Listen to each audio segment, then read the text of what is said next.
ये संत रविदास आश्रम खिजुरिया देवघर झारखंड है। यहाँ प्रत्येक दिन आरती के बाद गुरु जी के वाणी अरदास के साथ साथ अपने महापुरुष एवं क्रांतिकारियों के विषय में प्रवचन दिया जाता है, उससे संबंधित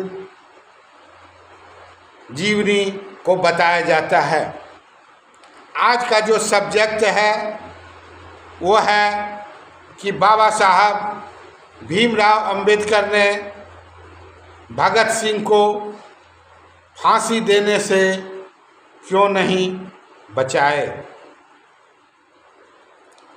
ये जो चैनल है ये रविदास आश्रम देवघर झारखंड के नाम से चैनल है, अतः आप लोगों से निवेदन है कि इस चैनल को सब्सक्राइब जरूर कर दें और लाइक बटन दबा दें ताकि हम यहाँ के गतिविधियों को आप लोगों तक पहुँचा सकें। तो कहने का अर्थ है कि बाबा साहब ने भगत सिंह को फांसी से क्यों नहीं बचाया, जबकि भगत सिंह अपने जीवन काल में हमेशा दलितों के उत्थान के लिए लड़ते रहे, उनके विकास के लिए लड़ते रहे। तो जैसे कि आप जानते हैं कि भगत सिंह का जन्म 27 सितंबर 1907 ईस्वी को हुआ था एवं 23 मार्च 1931 को संसद भवन में बम फेंकने के आरोप में फांसी दे दिए गए थे।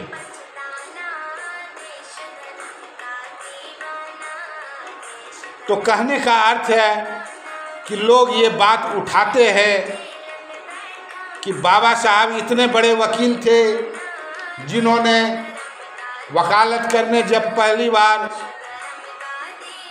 पूना के अदालत में आए तो एक राजा का जो पुत्र था उसे फांसी हो गया था, जो कोई नहीं बचा पा रहा था, उनका केस कोई नहीं ले रहा था। तो बाबा साहब ने उस बच्चे को, उस लड़के को फांसी की सज़ा से बचाकर अपनी प्रसिद्धि प्राप्त की थी। तो फिर भगत सिंह को क्यों नहीं बचाया। उस समय भारत में महात्मा गांधी और बाबा साहब दो बहुत ही बड़े वकील माने जाते थे, लेकिन क्वेश्चन जो निराधार क्वेश्चन उठाया जाता है कि बाबा साहब ने भगत सिंह को क्यों नहीं बचाया, तो उस समय का माहौल कुछ और था। बाबा साहब उस समय गोलमेज सम्मेलन में भाग लेकर 30, 31, 32 में भाग लेकर अपने समाज के लिए, हक के लिए, दोहरी मतदान प्रणाली को लेकर, अलग निर्वाचन क्षेत्र को लेकर आंदोलन कर रहे थे।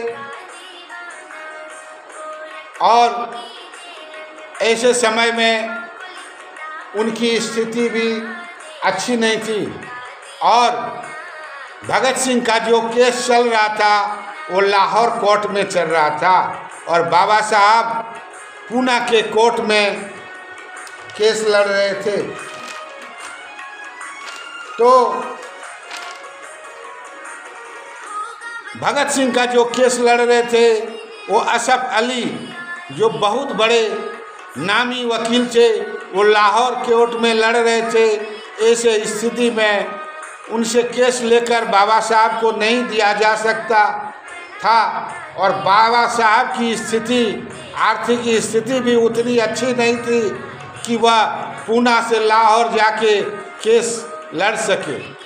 लेकिन फिर भी अगर वहाँ जाके केस लड़ने का प्रयास करते तो वहाँ केस पहले ही आसिफ अली को दिया जा चुका था, जो बहुत बड़े वकील थे। और भगत सिंह, सुखदेव और राजगुरु द्वारा कभी अंतिम इच्छा भी ये जाहिर नहीं की गई कि हमें सज़ा से माफ़ किया जाए, बल्कि उन्होंने ये अंतिम इच्छा जाहिर किया था कि हमें गोलियों से भूंज दिया जाए। लेकिन अंग्रेज़ सरकार ने उसकी अंतिम इच्छा को भी पूरा नहीं किया और उन्हें फांसी दे दिया गया। बाबा साहब उस समय अपने समाज के आंदोलन में व्यस्त थे और वो बाबा साहब ने अपने पत्रिका में बोले भी कि यह जो फांसी दिया गया, यह अंग्रेज सरकार ने आंतरिक मामलों में के कारण फांसी दिया। वह अपने देश में यह दिखाना चाहते थे कि वह न्यायप्रिय है, वह अपने देश के लोगों को खुश करना चाहते थे। वह अपने आंतरिक मामलों का शिकार होके इन तीनों को फांसी दे दिया। ये फांसी नहीं, ये बलिदान था। तो यह आरोप लगाना निराधार है कि बाबा साहब ने क्यों नहीं बचाया, क्योंकि परिस्थिति कुछ और थी। तो बाबा साहब उनके केस कैसे लड़ते, क्योंकि उन नामी ग्रामी उनके केस लड़ रहे थे। तो आज बस इतना ही आप लोगों के बीच में प्रस्तुत किया। इस रविदास मंदिर आश्रम से गुरु रविदास जी के वाणी के साथ साथ पूना आंदोलन, बाबा साहब का एक हाथ में संविधान और दूसरी अंगुली संसद की ओर क्या दर्शाना चाहते हैं। आज तक हमारे समाज में कितने दलित मुख्यमंत्री, प्रधानमंत्री, राष्ट्रपति, राज्यपाल बने आदि अनेक विषयों में आप लोगों के बीच में प्रस्तुत कर चुके हैं और आगे भी प्रस्तुत करते रहेंगे।